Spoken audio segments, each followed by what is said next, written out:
Hi everyone, welcome to another episode of Mod Pod with Fukunaga, a podcast that celebrates the strength and pulse of the luxury market. And now, here's your host, Vanessa Fukunaga. and today is a special episode because of you. Let's start with you, Mateo Cilloniz, who is a professional polo player, life coach, photographer. We'll go on and on and on. Yeah. Welcome. Thank you very much, Vanessa. And actually, it's special because we're in Ciudad de Mexico. Normally, I'm doing it in Los Cabos. And this is actually my 40th episode. 40th. Wow. 40th, 40. Wow. So I should be better than this. That's what I told my team. I really have to amp it up. No, wow. I didn't know that. Yes, Oh, it's a very special episode. So let's start. Empezamos con un salud. Mimosas. Cheers. Salud. Salud. Salud.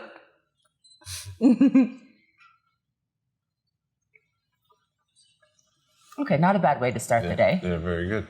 Okay, they are good. So tell me, you a professional polo player from Peru. Tell me about growing up in Peru? Well, when I was 15, I started to play polo. And it was like a disease. When I started, voy a empezar a hablar un poquito, un mix. Sí, no, en español está bien. Yo entiendo todo. Cuando empecé fue como si algo me picó y nunca paré. Oh. Nunca paré. A tal punto que yo terminé estudiando veterinaria y zootecnia. Gosh, okay. Por supuesto, más. Ajá. Entonces quería como englobar un poco todo. Y los caballos siempre fueron mi pasión y son mi pasión. Y nada, la verdad que viajé mucho por el polo, trabajando en diferentes países. Viví en Chile, en Santiago, 2 años, en una organización increíble de una familia muy linda que se apellía la familia Silva. Y siempre me gustó mucho viajar. Y siempre tenía también en paralelo esta habilidad social que toda la gente cercana siempre me decía que tenía que potenciarla. Y así es como decidí cuando llegué a México emprender el tema del coaching. And I'm so glad to discover this world because I love it. I love to help people to understand how they relate with other people because of what they lived in the past or with his parents or I don't know. This sounds like it's going to be a life coach session. We'll get into a little bit. Yeah. So it is not normal no es normal that every 15-year-old gets to play polo. How did you really start? Did you go to a polo field or what was your first introduction to polo? Well, my family have like a family field in the south coast of Peru. It calls Chincha. And we are very close to a family that is like my family. They are the Macias family.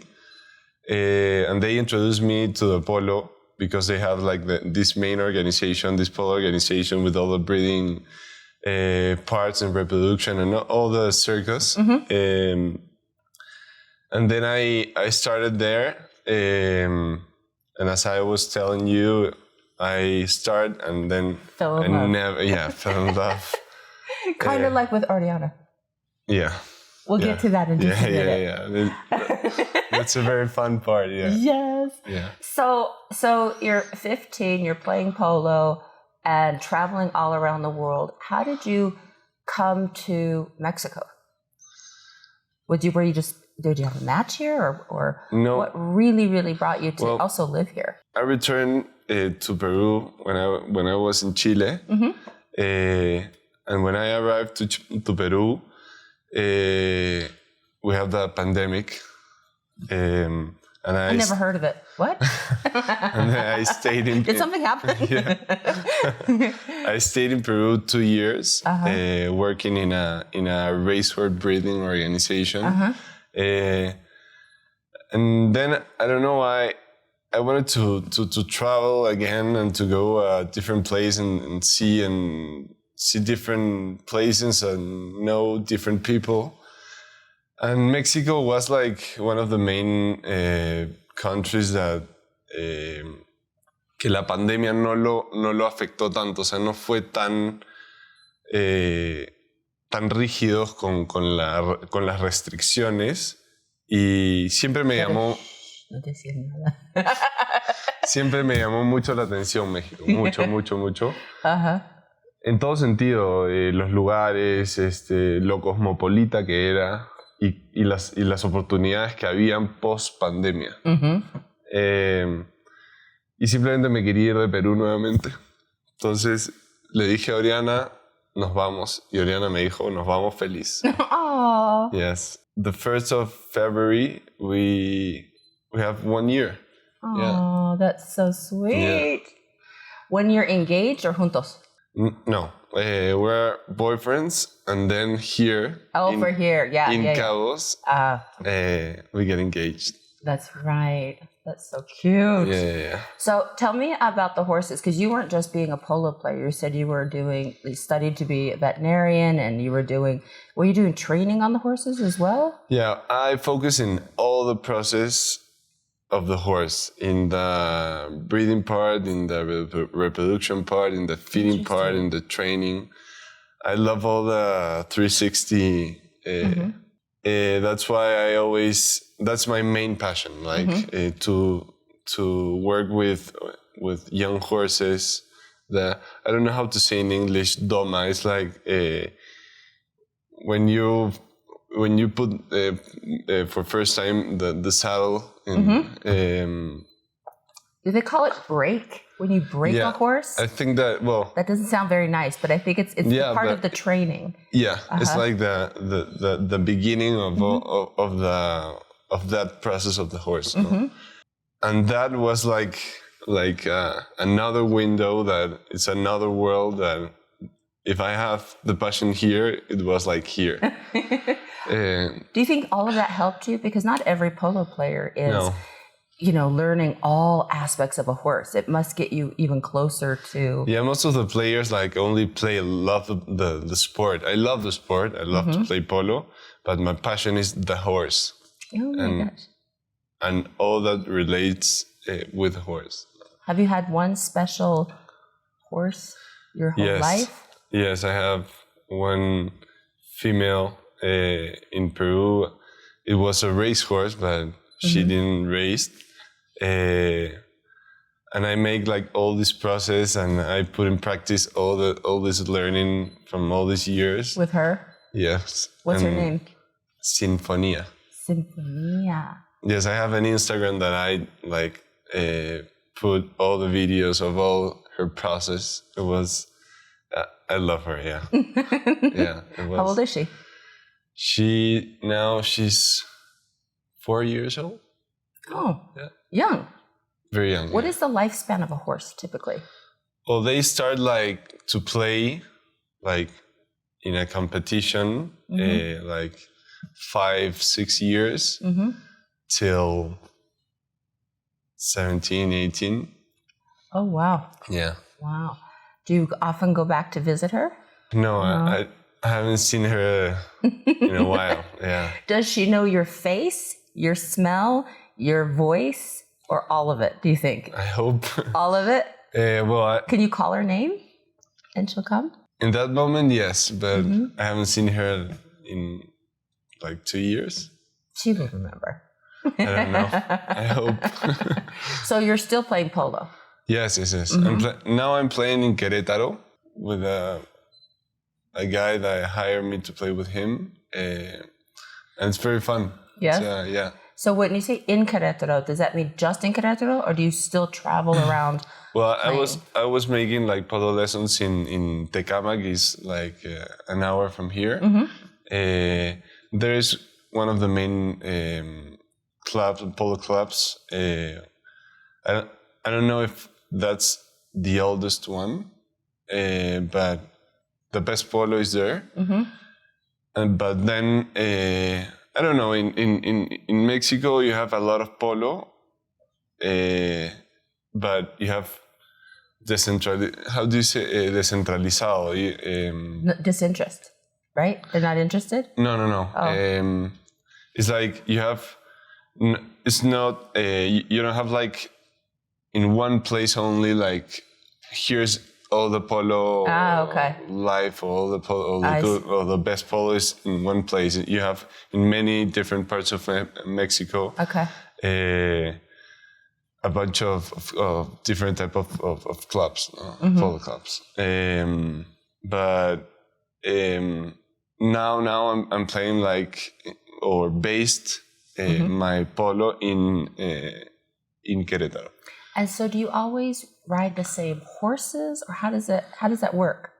No. Can you tell? Even though I feel like I'm dressed like I'm going to a polo show. Did you see that? You have all the outfits. Yes, but I literally have no idea. But you know, polo's a big thing with Engel and Volkers. Exactly. Yeah. Christian Volkers plays polo. Totally. He has his finca in Mallorca. And they have like in different parts of the world, they have like the Angel and Volkers Cup. Exactly. Yeah. Exactly. Yeah. Isn't that funny? When we first met, we were talking about that. Exactly, I couldn't believe that. So, but tell me, so you're playing, tell me, even like I said, even though I feel like I'm dressed like for the polo day, I don't know how it works. So do you ride the same horses or? You play like between 5 or 6 horses per player. You have 4 players per team. And you change it like each 7 minutes. Each time it goes chukar. It's like between 4 or 6 chukars. Depends on the level or the amount of horses that each player have. And so do you, when you're traveling around the world, do you travel with your horses?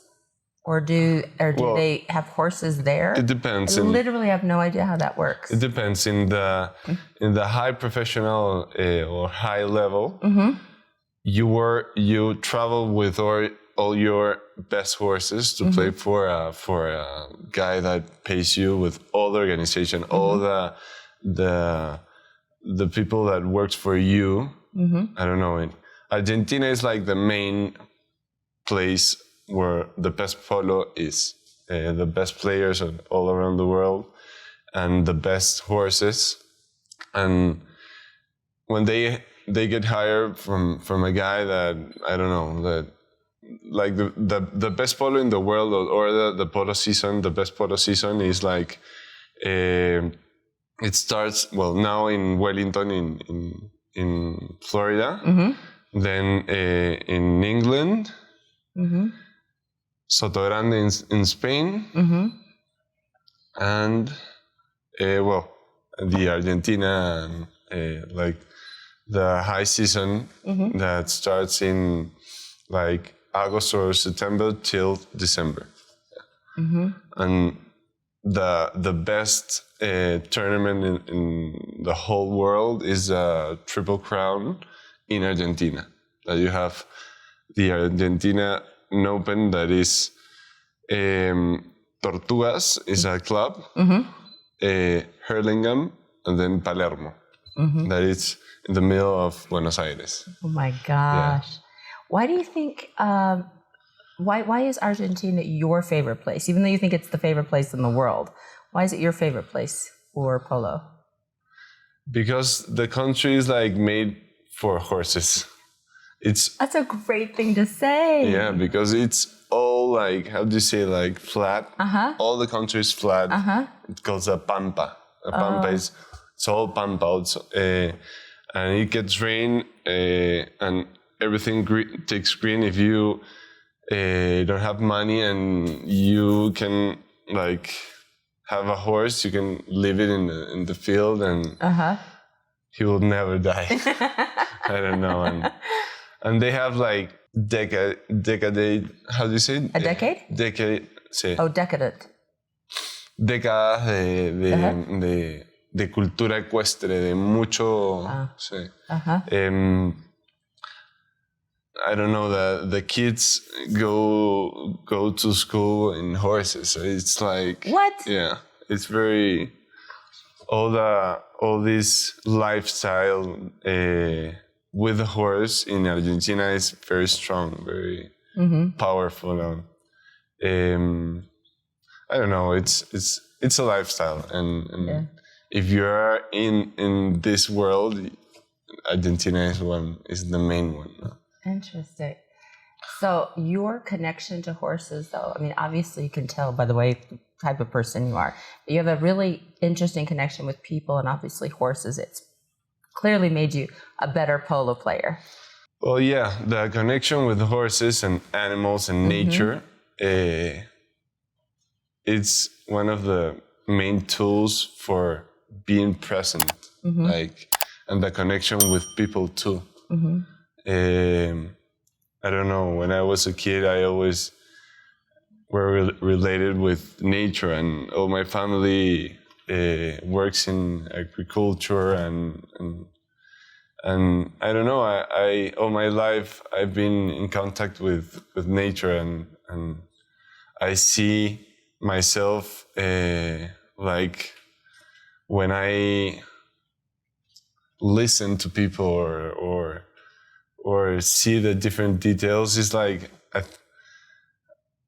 I'm going to talk in Spanish. Sí, no, está bien. La naturaleza y los animales y ese contacto te hace estar muy presente en el momento, en saber realmente. Vivimos en una era o una época en la que the cell phone or the Instagram or you always are like seeing if, I don't know, you are disconnected from yourself. And I don't know, that helps me a lot in all the coaching world and to improve myself, like being a good listener or to see the world like in, how do you say, like in a big picture or the perspective. Yes, I don't know. That's why I have this type of personality too, that it's in my blood. You can tell. You can definitely tell. Yeah. So tell me about, I mean, it seems like it's in your nature to kind of be that life coach or to help people. How did you turn it into being an actual life coach? Because I bet you were giving advice before you actually said, I'll be a life coach. Toda la gente que me conoce siempre me pedían, desde personas mucho mayores que yo, me pedían consejos para cómo manejar situaciones con otras personas. O sea, al final somos seres humanos que nos relacionamos. O sea, siempre nos vamos a relacionar. Y cuando tú entiendes de dónde es que vienen ciertos patrones de conducta o forma de ser, siempre vienen amarrados a cosas que ya viviste y en base a eso es como tú te relacionas. Y en mí siempre fue muy natural el ver eso y entenderlo.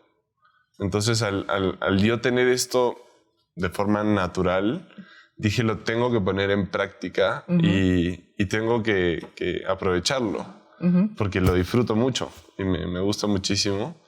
Y la verdad que tomé la decisión y me certifiqué como coach y me especialicé en todo lo que son relaciones, en cómo nos relacionamos. Y el ayudar a gente a que entienda eso es hacer que la gente sea feliz. Y para mí eso no tiene precio. Me encanta. Oh my gosh. How do you consider doing as a life coach? Do people kind of work with you for a period of time? Or is it kind of you're a life coach and we're just going to always be in contact? How does that even work? Well, I always wanted to make this connection. You have to be professional, and like I always wanted to help. You have to put limits too. So I'm not going to message you at 12 o'clock at night saying I'm having a disaster. No. Oriana's like, hang up. Because you have to put the tools to make it happen. I don't know, to use these tools to improve yourself and to manage situations. And not lo peor que puede hacer un coach es darle las soluciones de cómo hacerlo, es las herramientas para cómo hacerlo y que se sometan a esas situaciones y que lo vivan. Una vez que lo viven, es como si una ventana se abre y descubres y dices, no era tan difícil. Simplemente que es el salir del lugar de confort o romper con estos patrones de generaciones anteriores. Nuestros papás, nuestros padres, vivieron cosas que nuestros abuelos se lo trasladaron y que sin darse cuenta lo siguen trasladando a las generaciones más jóvenes, ¿no? Y yo siempre, por eso es que siempre digo a la gente de mi generación, menores, y depende de nosotros hacer el cambio, porque estamos en un mundo en el que ya sentir está bien. No es criticado. Antes, o sea, nuestros papás o nuestros abuelos, el expresar sentimientos era debilidad. Estaba mal visto, era como, eres débil. Y eso se marca mucho en estas generaciones de las cuales son víctimas de lo que vivieron las generaciones anteriores. I don't know if you... I did understand. Yes, so I will explain and show you that I did understand. So that is the trick. You're giving people the tools because you don't want people, you're not supposed to be the solution. Exactly. You're supposed to give them the tools to help themselves. Exactly. What kinds of things, and you were saying that, you're having to overcome the feelings of, your grandparents and their grandparents and everything that kind of is instilled in you and your family. What kinds of things did you have to overcome? Was it like that in your family where, you looked weak if you were showing emotion, or was your family very different than that? Or how was it in your family? Yo tuve mucha suerte porque mi familia en verdad yo considero que es increíble y nos dieron un balance, mis padres nos dieron a mí y a mis hermanos, somos 4 hermanos contándome a mí. Y creo que nos dieron un balance de educación increíble y de mucha libertad, con mucho amor. Siempre hay cositas de las cuales uno tiene que trabajar, que por ahí tus papás no se dan cuenta que generaban eso. Pero cuando lo identificas y lo trabajas, que yo, en comparación al común denominador de las personas, me considero un afortunado. Por algo estoy acá hablando del tema. Y yo decidí sanar todo lo que implicaba la relación con mi familia. Yo soy como un clon de mi papá, and like the same shit. Y fue un proceso increíble, muy lindo, porque era como un espejo de los dos, o sea, de los dos lados. Yo me veía en él y él se veía en mí. Y hace poco tuve una llamada con mi papá que yo le conté cuál era mi análisis de lo que había sido mi vida en base a él.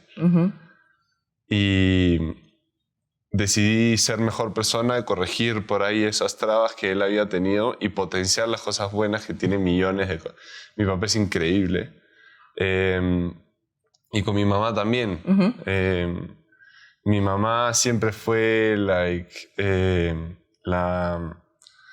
muy protectora, mucho amor, la educadora, very straight. strict, sorry. Y yo decidí romper con ese patrón y decirles mi análisis y cómo yo había mejorado, y se lo agradecí. Le dije, quiero contarte cuál es mi análisis y estoy demasiado agradecido por todo lo que me dieron. Y ahí es donde entendí el poder que tenemos las personas de nuestra generación de realmente eso. Nuestros papás dedican el 80% de su vida a criar a sus hijos. Y que un hijo le diga a su papá, gracias por todo lo que me diste, es como, puedo morir tranquilo, ¿no? Y es como, yo creo que es una felicidad que no se la quita a nadie. Sí. It is interesting if you can separate yourself and really start to look inside and analyze how you grew up and the things you do want to improve. I mean, I think about that. I would think everybody's kind of thinking about that. Yes. It's very, very interesting. So in today's world, when you think about kind of the future, what kinds of things would you instill in your kids? One of the things that I'm working a lot, it's my relationship with Oriana. I want that my kids see this perfect balance of kindness, and they have to know their place and our place.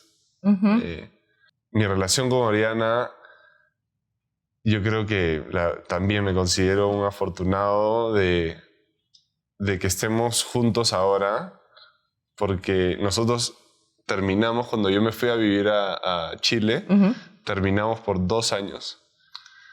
Y ahí yo regreso a Perú y regresamos y ahí es donde yo siempre digo que es increíble cómo las cosas cuando tienen que ser son, y no hay que luchar en contra de la vida. Wow. Oriana regresó a mi vida y yo regresé a la suya en el momento perfecto, en el que yo trabajé mucho en mí y ella en ella. Y dijimos, sí, queremos esto y hacerlo lo mejor posible. Y desarrollamos todos estos mecanismos para que cualquier situación en la vida que venga no nos derrumbe por nada. Y el realmente potenciar esa pareja y esa solidez de pareja que sea sostenible en el tiempo de forma infinita, ¿no? Entonces, que para mí es básicamente el ego y el orgullo es uno de los principales tóxicos. Lo digo mucho en mis videos y en podcast, porque como venimos de estos patrones que te comentaba del pasado, el sentir era debilidad, y este esquema o este tradicionalismo, machismo, el hombre, si expresa sentimientos, es débil o es menos hombre, y es la tontería más grande del mundo. Y el hombre normalmente se guarda muchas cosas de las que realmente siente. Y yo dije, tenemos que, si es que Oriana tiene un punto que me tiene que decir, no tengo por qué justificarme, simplemente tengo que escuchar, y por ahí hay algo de lo que ella me está diciendo que no vi. Entonces, tener esa apertura y esa apertura para escuchar. Y si es que uno comete el error y sabe que está mal, decir, sorry, it's my fault, it's not yours. Y ese problema que se puede solucionar en 5 minutos, se puede convertir en un problema que por orgullo y ego demora 1 semana. Y esto va a venir toda la vida. Toda la vida te va a pasar eso. No existe la pareja perfecta que no discuten. Tenemos que discutir porque así evolucionamos.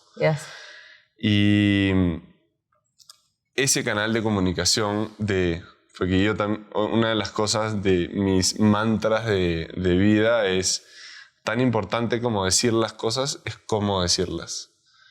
el mundo se divide en dos tipos de personas. Las personas que no dicen las cosas o no dicen lo que sienten por evitar el momento incómodo y se van acumulando y acumulando y acumulando. Y las personas que sí lo dicen, pero lo dicen sin filtro y en el estado de ánimo pésimo o las palabras que no son las correctas, inmediatamente te pones a la defensiva y es como que te tienes que justificar o pelear, ¿no?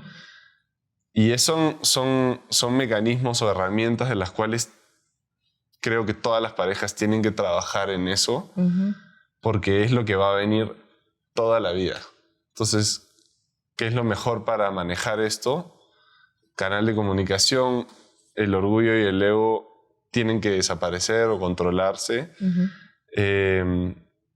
Y realmente querer hacerlo.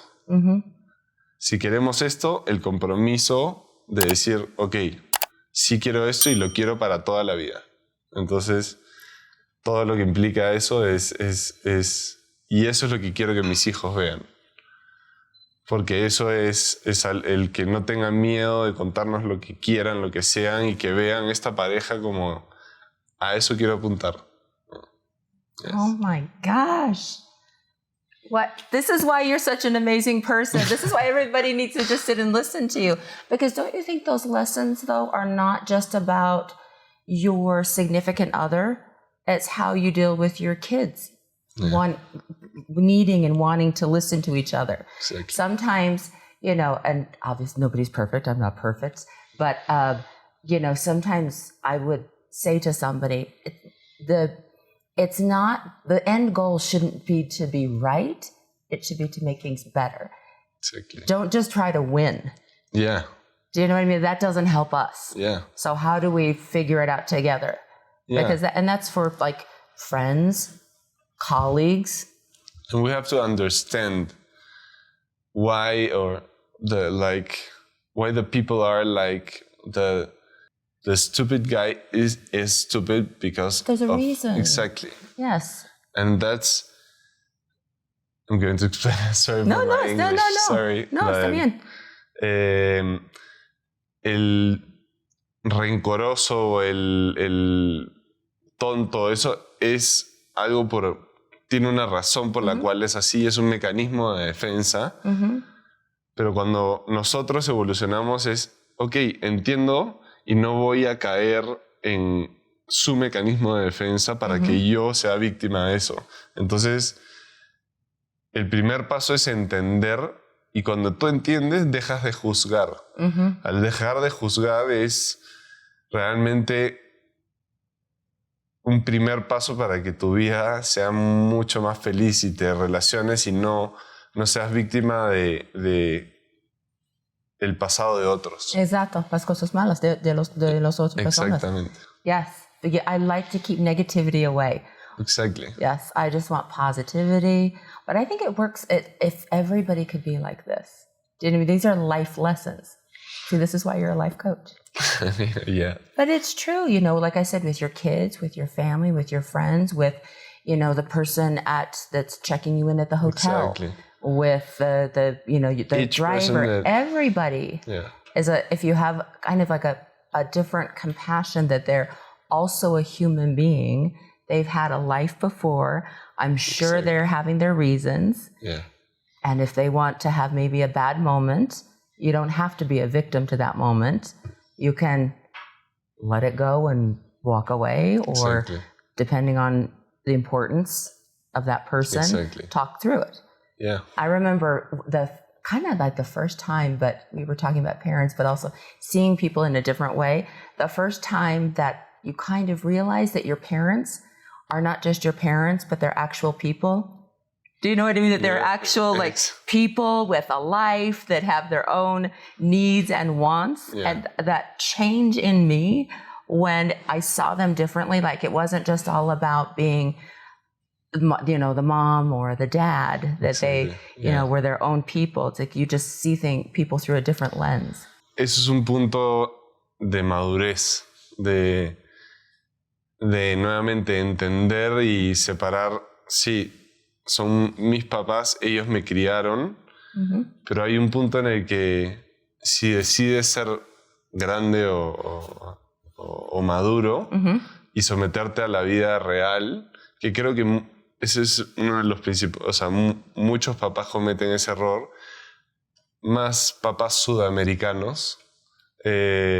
No. que tratan o sea, dan amor justamente solucionándoles la vida y no sometiéndolos a la vida real, a darle herramientas para lo que les venga en el futuro. O sea, desde, no sé, el hecho de decirle, no, la vida no es así, tranquilo, yo te lo soluciono, nunca van a tener esas herramientas para realmente salir y someterse y que no... Y de ahí regresen y digan, me pasó esto y tú nunca me dijiste que era así la vida, ¿no? Por eso es que también me considero un afortunado, porque mis papás nos prepararon a mí y a mis hermanos para la vida, para realmente ganarse las cosas, para saber que si es que tú pedías algo, te lo tienes que ganar y no pedir cosas simplemente por pedir. Bueno, y eso también, el contraste con diferentes personas de cualquier nivel socioeconómico, de cualquier raza o lo que sea, siempre todos somos diferentes, y el poder manejarte acá o acá es nos hizo hiperadaptables para el mundo. Esa creo que es la palabra. These are great words and great mantras for everybody. I wish everybody were kind of thinking that same way.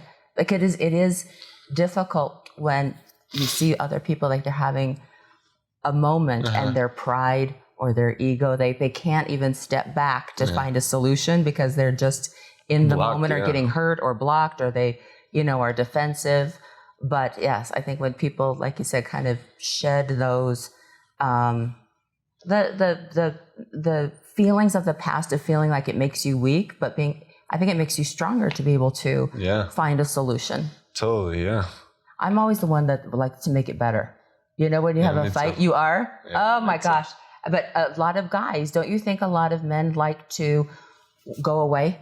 Of course, they don't want the conflict. Yeah, they don't want to see like this part of their lives, or I don't know. Okay, no, and then they want to see too. You find that women typically want to talk it through. Exactly. Yeah. Yes. Yeah. I'm stereotypical in that. I like to talk it through and make it better. Yeah. Well, I was that guy that would walk away. Yeah, like I don't know, like 8 years ago, or. And now I can't get him to stop talking.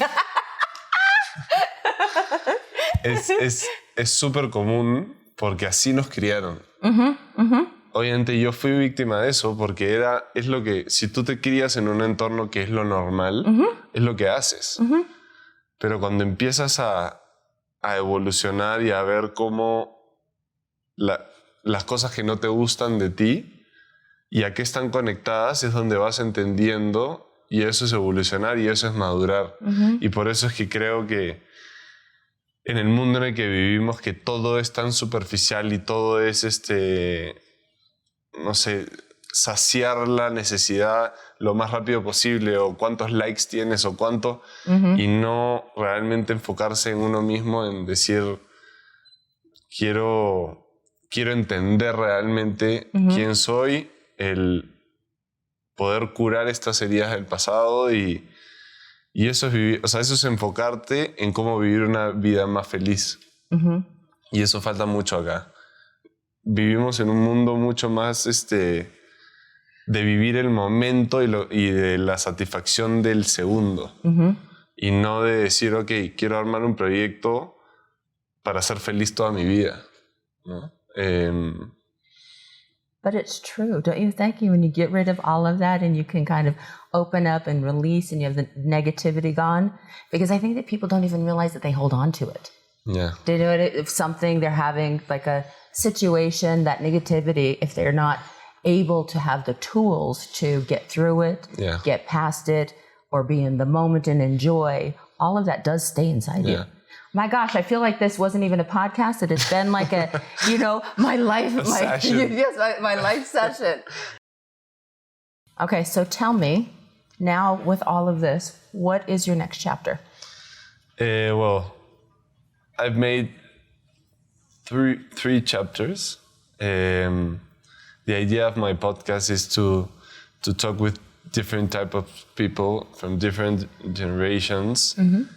The first one I made was I made it with mi suegra, Oriana's mother. It's very interesting. Well, I'm like learning all this. How do you say? Like, I'm not like a tech guy with all this Instagram, and nunca me ha gustado. Para intentar. O sea, verme como yo grabándome a mí, hablando. No sé, como que nunca me gustó mucho, pero he tenido que nuevamente evolucionar y salir de mi lugar de confort. Me encanta este tipo de cosas. Es a lo que quiero aspirar, a esto voy a llegar. Y he hecho, 4 podcasts. El primero fue con mi suegra. Y hablamos de relaciones. La historia de mi suegra es súper interesante porque su esposo murió hace 8 años y era una pareja increíble, increíble, y yo aprendí mucho de ellos, muchísimo. Y Maite le dicen, da un enfoque increíble de una persona de una generación mayor a la mía, pero con una cabeza de alguien de ahora. Wow. Y que creo que me encantó haber hecho ese podcast porque pone en vitrina a alguien con una apertura mental increíble de una generación anterior y que educa muchísimo a la gente de su generación. Y los otros podcasts han sido basados en temas que, por ejemplo, la idealización, la claridad, la importancia de la claridad, que es, creo que uno de los poderes más grandes que hay. Cuando realmente tienes la fuerza de entender lo importante que es la claridad en las relaciones, en cualquier tipo de relación social. Very true. Very true. Imagínate cómo tú vas a cambiar el mundo. Es la verdad. Ojalá, sí. Tengo que romper con estos esquemas de grabarme y que... porque tengo que crear todo este contenido del cual nunca me gustó yo ser el protagonista principal y que yo me grabe a mí mismo. Sí, pero nadie es perfecto. No, yo sé. This is why, right? Totalmente. Y la vida dijo, es lo que te toca. Exactly. Sí. It's what makes people real. Exactly. This is why you are who you are. I cannot believe... So we met through Andy. Exactly. How did you meet Andy, by the way? Do you remember? Because of Oriana met him in an event. I don't know. Yeah. And is it crazy the way that incredible. Life takes you, or the people that you meet? Yeah, Andy is an awesome friend. It's like an amazing person. Andy Sim, Jotas Articulas. He is beyond. Yes, he's a very, very nice guy. And it's like... él nos ha apoyado muchísimo y nos ha querido ayudar. A Oriana siempre ha estado apoyándola muchísimo y estoy muy, muy agradecido, Andy. Gracias por todo. He's generous, kind. He's one of those people like you, honestly. You know when you meet somebody and they just are genuine and honest and real, and they don't have an agenda. And, just all of those characteristics. Yeah, and he don't want anything... in return. In return, yeah. Yeah, it's a very nice guy, yeah. He's wonderful. So now that we've had My Life session, by the way, we'll do this again, but off camera. Oh, do I have to pay? No, we'll make a deal later. Okay. No, we have to do another one. Yes. But, totally focus on you. Yes, but without cameras. No, yeah, with camera. Oh, with cameras. All right. You're right. Yeah. Listen, what I've done on camera, I'm happy to share with the world because nobody's perfect. Yeah. That's the whole idea. Exactly. I like it. Exactly. So we always have a Mod Pod experience, which is just some kind of activity. So since today has been all about what I feel is, I didn't even mean for it to be, but I feel like it has been a session for me. I'm going to ask you a few questions. Okay. And I just want you to say kind of rapidísimo, the first thing that comes to your mind. Okay. Even though I don't know what your tricks are to get people to start to open up, but I'm gonna hopefully start to get you to open up with me even more. Okay, so just quickly, just like the things that come, you can do one word, a few words. If somebody asks you what the meaning of life. Clarity. Mm-hmm. Family. Love. Oh my gosh. What do you want to give to others? Understanding. Your favorite place in the world? I don't know. With Oriana. Oh my God. I should really end on that one. That was a good one. Okay. Fears? I don't know. That's probably good. You don't have to be afraid. Maybe that's the answer. There is that, you're not afraid to fail. I love to be afraid because I always want to improve myself and I don't know, confront the fear. That's what I was doing the past 4 years of my life, yeah. And lastly, what do you wish for? Be happy. That's wonderful.